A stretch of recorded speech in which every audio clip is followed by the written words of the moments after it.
Vamos continuar vendo a carta do apóstolo Paulo aos Colossenses.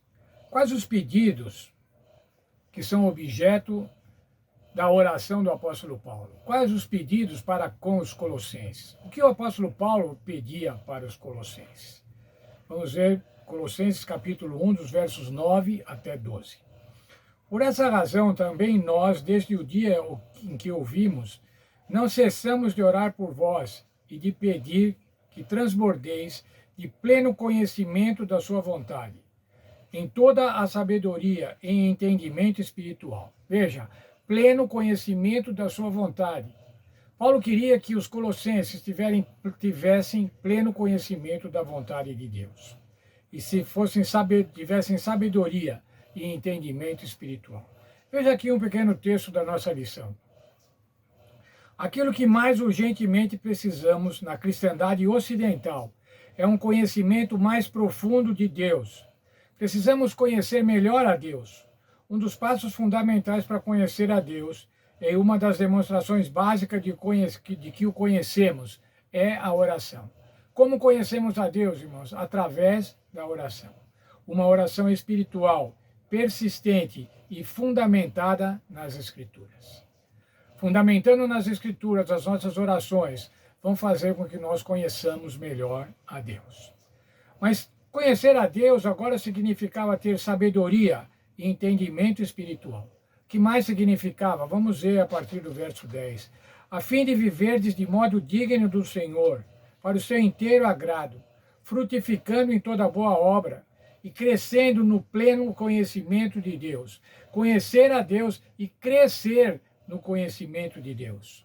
Lá o verso 10, o verso 9 diz assim: para que vocês transbordem no conhecimento de Deus, sendo fortalecidos com todo o poder, segundo a força da sua glória, em toda perseverança e longanimidade e alegria, dando graças ao Pai que vos fez idôneos à parte que vos cabe da herança dos santos na luz. Quando conhecemos a Deus, irmãos, quando melhor conhecermos a Deus, e é o que o apóstolo Paulo está falando, vai haver sabedoria, vai haver entendimento espiritual, vai haver um comportamento digno do Senhor, vai haver frutos, vai ter poder, vai ter perseverança, vai ter paciência e vai ter alegria. Veja aqui um parágrafo da nossa lição.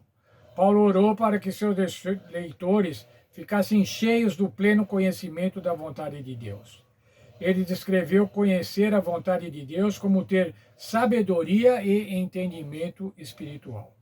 Só podemos obter sabedoria quando confiamos totalmente em Deus, estamos dispostos a fazer a sua vontade e não nos apoiamos no nosso próprio entendimento. Sabe, irmãos, muitas vezes nós deixamos de fazer a vontade de Deus porque achamos de outra maneira. É o que se chama, é o achismo contra a vontade de Deus. É o que eu penso, é a maneira que eu penso, a maneira que eu acho que deve ser, a maneira que eu acho, não a maneira que Deus diz. Muitas vezes nos perguntamos qual é a vontade de Deus para mim nessa situação. Existem 4 fontes principais pelas quais podemos obter conhecimento da vontade de Deus quando buscamos em oração. Primeiro, irmãos, é pedindo a orientação do Espírito Santo. O Espírito Santo nos guia quando aprendemos a reconhecer a sua voz. Veja o verso de Isaías 30, 21. Quando vocês se desviarem para a direita ou para a esquerda, ouvirão atrás de vocês uma voz que diz: esse é o caminho, andai nele. Nós precisamos nos deixar guiar pelo Espírito Santo. O Espírito Santo nos mostrar o caminho. Outra maneira de melhor conhecer a Deus, melhor conhecer a vontade de Deus, é através da Bíblia Sagrada. Uma fonte muito importante de sabedoria é a própria Bíblia. Salmo 119, 105, um verso que todos nós sabemos. Lâmpada para os meus pés é a tua palavra, ela é a luz para o meu caminho. Ela faz com que eu não tropece. Dessa maneira podemos fazer a vontade de Deus, estudando a sua palavra. Mais ainda, crendo nos profetas da Bíblia, crendo no profeta remanescente, senhora Ellen White, que traz mensagens para a igreja dos últimos tempos. Há um texto na Bíblia, segundo Crônicas 20, 20, confie nos seus profetas e vocês terão êxito. Devemos confiar nos profetas. nos profetas do passado e no profeta do presente. Mais ainda, como é que nós podemos conhecer melhor a Deus? Através de circunstâncias providenciais. A vontade de Deus pode ser conhecidas por meio de circunstâncias providenciais, em que pedimos ao Senhor que Ele abre ou feche portas. Oportunidades, o Senhor nos dá oportunidades para que o conheçamos melhor. Mas o verso 10 lá diz assim, para que vocês vivam de modo digno do Senhor. O que é viver de modo digno do Senhor?